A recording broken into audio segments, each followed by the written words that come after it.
అందరికీ నమస్కారం. జై కల్కి భగవాన్. కల్కి భగవాన్ ఈరోజు ఏం చెప్తున్నాడంటే, ప్రతి ఒక్కరూ సమయంని వృధా చేస్తున్నారు తప్ప ఇక అంతకు మించి ఏమి లేదు. సంపాదనలో పడిపోయి డబ్బెనుక ఉరికి రోగాలు తెచ్చుకొని భయంకరమైన అప్పులు చేసుకొని నెమ్మది లేకుండా, సుఖము లేకుండా, నిద్ర లేకుండా, శాంతి లేకుండా ఎవరెవరైతే పోతున్నారో వాళ్ళందరికీ కల్కి భగవానుడు చెప్పేది ఏంటిదంటే, మీరు ఎంతగానో ఉరుకుతారో ఉరకండి, కానీ ఈ భూమి మీదకి వచ్చినప్పుడు మనము కూడా ఒక మంచి పని చేసి మళ్ళా సత్యయుగంలోనికి వెళ్ళాలి. కనీసం లైఫ్లో ఒక మంచి పని చెయ్యండి. ఎట్లయినా భూమిని మనం కాపాడలేకపోతున్నాం. కనీసము భగవాన్ ఏం చెప్తున్నాడంటే, కల్కి భగవాన్ కనీసం మన సనాతన ధర్మంలోకి వెళ్ళి ఎవరెవరైతే వేరే ధర్మంలోకి వెళ్ళిపోయారో వాళ్ళని గర్వాపసి అంటే మళ్ళా మన ఇంట్లోకి చేర్చుకోండి. మీ ధర్మం గురించి ప్రచారం చేయండి. మీ సనాతన ధర్మం ఎంత గొప్పదో చెప్పండి. ఈ భారతదేశం గురించి చెప్పండి. లేకపోతే మీరు ఎందుకు టైం వేస్ట్ చేస్తున్నారు? ఇప్పుడు క్రిస్టియన్స్ చూడు, వాళ్ళు యేసుప్రభు గురించి ఇంటింటికి వచ్చి మనిషిని పట్టుకొని, ఇగో మా దేవుడు ఇట్లా చెప్పిండు, మా దేవుని బైబుల్ చదవండి, మా గ్రంథాలు చదవండి, మా పాంప్లెట్ చదవండి అని వాళ్ళు ఎంతగానో ఏవైతే ప్రచారం చేస్తుండ్రో, మరి మన దగ్గర నిజమైన ధర్మం పెట్టుకొని మనం ఏం ప్రచారం చేస్తున్నామో? మనం ఓన్లీ పూజలే చేస్తున్నాం కానీ మన ధర్మాన్ని ప్రచారం చేస్తలేము. మన ధర్మంని ప్రచారం చేయాలంటే ఫస్ట్ మీరు మన గ్రంథాలు చదివి ఉండాలి కదా. కనీసం మన ధర్మం, సనాతన ధర్మం గురించి నీకు ఏదో ఒకటి తెలిస్తేనే కదా అవతలోళ్ళకి చెప్పి మార్చడానికి. పోనీ మీ ఫ్రెండ్ ఉండని, మీ రిలేటివ్స్ ఉండని, ఎవరెవరైతే వేరే ధర్మంలోకి వెళ్ళిపోయారో వాళ్ళని మళ్ళా మన ధర్మముకు తెచ్చే బాధ్యత మనదే. ఈ బాధ్యత మనదే. ఇంత సత్యమైన ఈ సనాతన ధర్మముని నువ్వు ప్రచారం చేయకపోతే నువ్వు ఎంత సంపాదించినా వ్యర్థమే, ఎన్ని డ్యూటీలు చేసినా వ్యర్థమే, నీకు ఎంత పెద్ద పోస్ట్ ఉన్నా వ్యర్థమే, నీ దగ్గర ఎన్ని కోట్లున్నా దుమ్ముతో సమానం.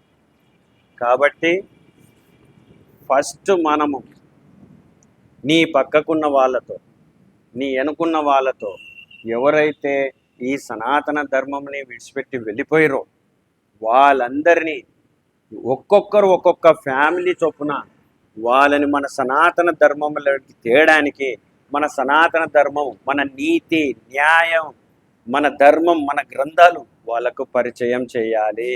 వాళ్ళకు నచ్చ చెప్పాలి. కోపగించొద్దు, కొట్టొద్దు, ప్రేమతోని సంజాయించు, జాగృతి చేయి, మేల్కొలుపు.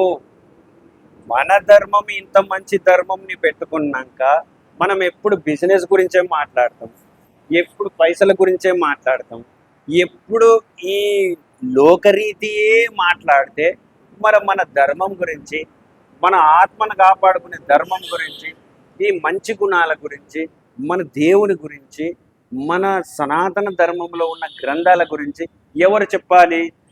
భారతీయులమైన మన మీద ప్రతి ఒక్కరికి రెస్పాన్సిబిలిటీ ఉన్నది.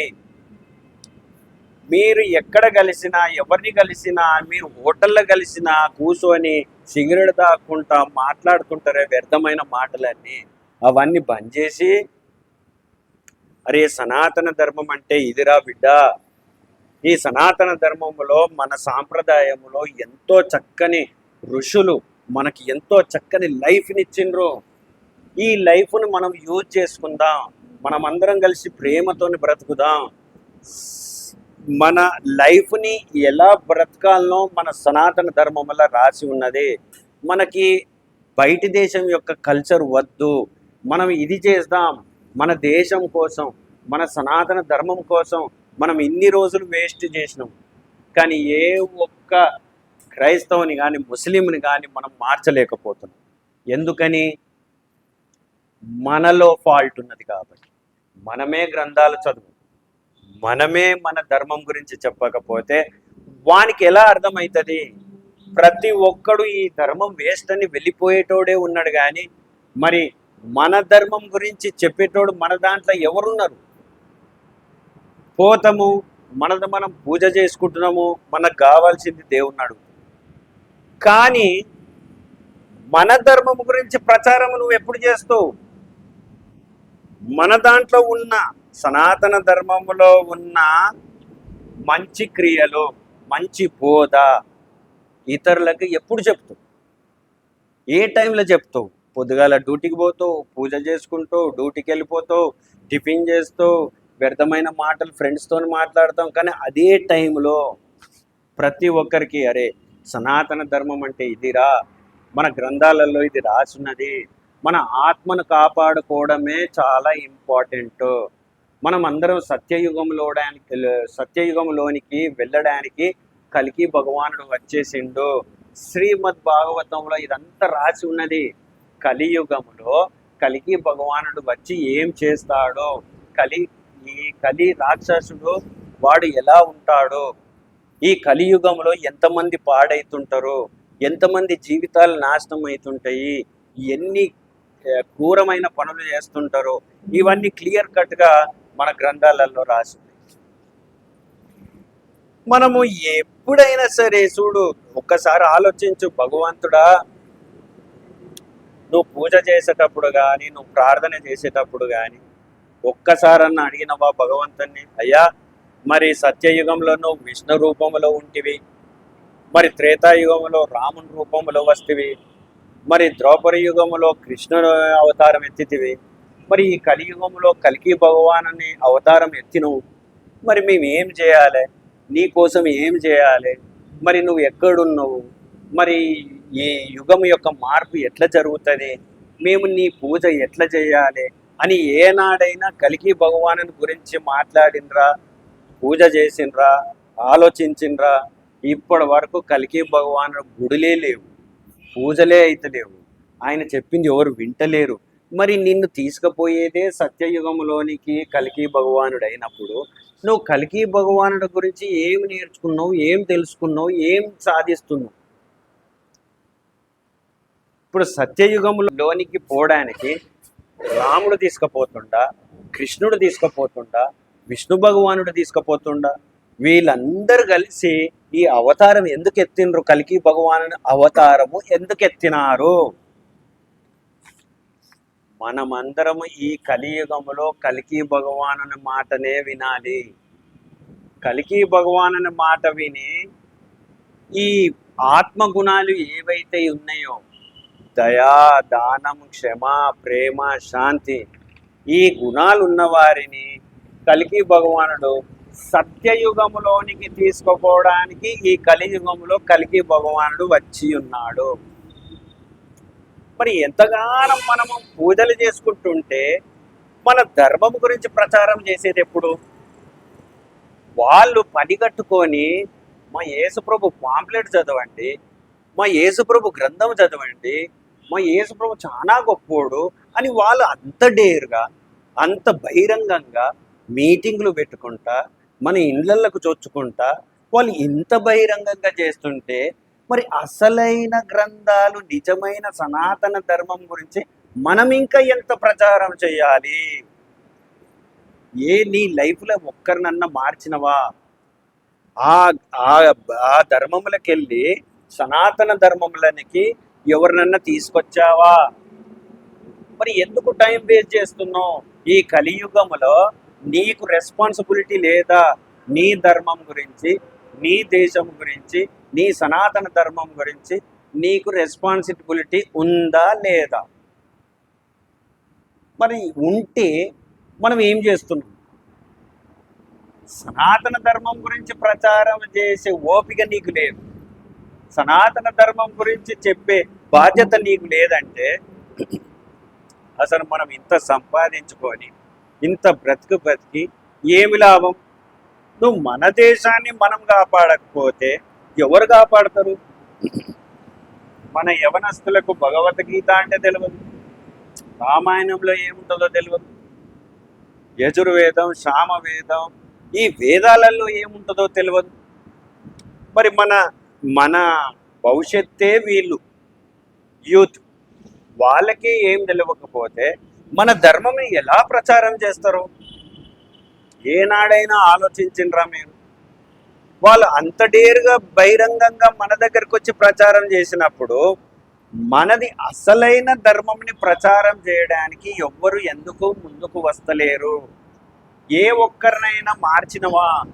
ఆ ధర్మములో నుంచి బయటికి ఎవరినైనా తీసుకొచ్చినవా? ఇది ప్రతి ఒక్కరి బాధ్యత. ఇంకోటి ఏంటిదంటే, కల్కి భగవానుడు ఏమంటున్నాడంటే, చాలా మంది నకిలీ భగవానులు వచ్చేసిరు భూమి మీదకి. చాలా మంది నాకు ఫోన్ చేసి, వేల మంది ఫోన్ చేసి నేనే కల్కి భగవాన్ అని చాలా మంది అంటున్నారు. మరి భగవానుడు ఒకటే అడుగుతుండు మీ అందరినీ, ఒకవేళ నువ్వు కల్కి భగవానుడు అయితే నీ దగ్గర ఏం జ్ఞానం ఉన్నది? నువ్వు ఏం జ్ఞానం ప్రకటిస్తున్నావు? ఈ యుగము మార్పు ఎలా తెస్తున్నావు అనే ప్రశ్న భగవంతుడు మీకు అడుగుతున్నాడు.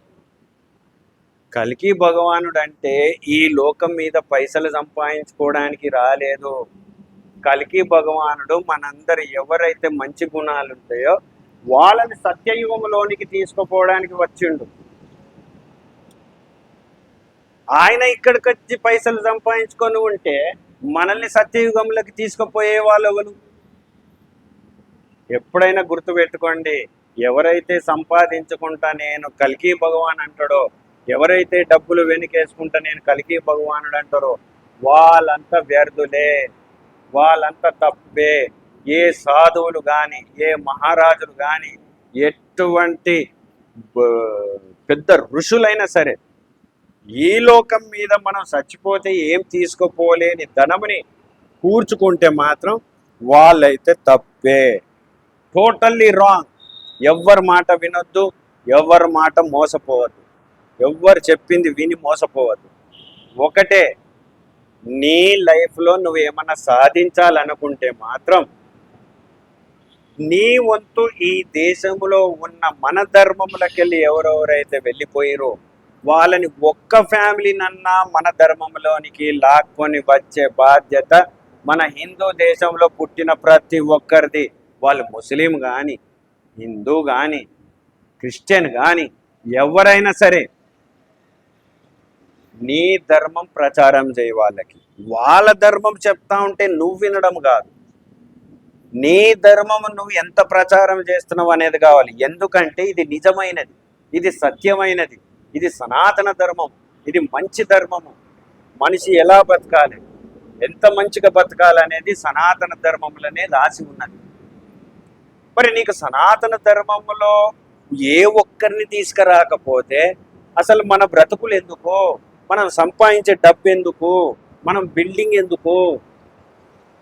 మన ధర్మము గురించి, సనాతన ధర్మము గురించి ఆలోచించకుండా, మన దేశాన్ని ఆలోచించకుండా నువ్వు పోయి ఎంత జెండా ఎత్తి సెల్యూట్ చేసి నా దేశాన్ని నేను ప్రేమిస్తున్నా అంటే వ్యర్థమే. ఫస్ట్ మనం చేయాల్సింది, చాలా మంది మన ధర్మములకెళ్ళి బయటికి వెళ్ళిపోయారు, చాలా మంది వెళ్ళిపోయారు. మన బాధ్యత ఈ సనాతన ధర్మములోనికి ఒక్కొక్క ఫ్యామిలీని ఒక్కొక్కరు మనము అందరినీ తీసుకొచ్చే బాధ్యత మనది. ఇది ధర్మయుద్ధం చేయాల్సిందే. కొట్లాడొద్దు, కొట్టొద్దు, ప్రేమతోని సంజాయించు. మన ధర్మం గురించి ప్రచారం చేయి, మీటింగ్లు పెట్టండి, మన ధర్మం గురించి ప్రచారం చేయండి, సనాతన ధర్మం ఎంత మంచిదో తెలియజేయండి. కనీసము ఈ మంచి పనైనా భూమి మీద చేసి సత్యయుగంలోనికి రండి. ఎందుకంటే భారతదేశాన్ని మొదటి నుంచి మనకున్న ఆచారాలు, సాంప్రదాయాలు, ఏవైతే ఋషులు ఇచ్చిన గ్రంథాలు ఉన్నాయో ఇవన్నీ నాశనం చేయడానికే ఈ భూమి మీద భారతదేశంలోకి అందరు వస్తున్నారు. మరి అట్లాంటప్పుడు భారతదేశంలో ఉన్నవారు ఏమి చేయాలి? ఇప్పుడు చూడు, చాలా మంది క్రిస్టియన్స్ ఉన్నారు, చాలా మంది ముస్లిం దేశాలు ఉన్నారు, కానీ ఒక్కటే హిందూ దేశం. అయినా ప్రపంచంలో ఉన్న అందరికంటే మళ్ళా మనోలే ఎక్కువ ఉన్నారు కానీ వాళ్ళు ఎక్కువ ఏమి లేరు. ఓ 140 కోట్ల మందిలా మన సనాతనీయులు మొన్న కుంభమేళకి 60-70 లక్షల మంది వచ్చిండ్రంటే చూడు, ఎంత పోటీనిస్తున్నాం మనం. ప్రతి ధర్మానికి మనం పోటీనిస్తున్నాం. మనం ఒకటే దేశమైనా కానీ ప్రపంచం అంతటా పాకుతుంది మనది. ఈ సనాతన ధర్మములో నీతి నిజాయితీ ఉన్నది కాబట్టే మొత్తం పాకుతున్నది. మరి నీ వంతు సహాయం ఏం చేస్తున్నావు? ఎంతమందిని మార్చినావు? నీ ధర్మం ఎంతవరకు ప్రచారం చేస్తున్నావు?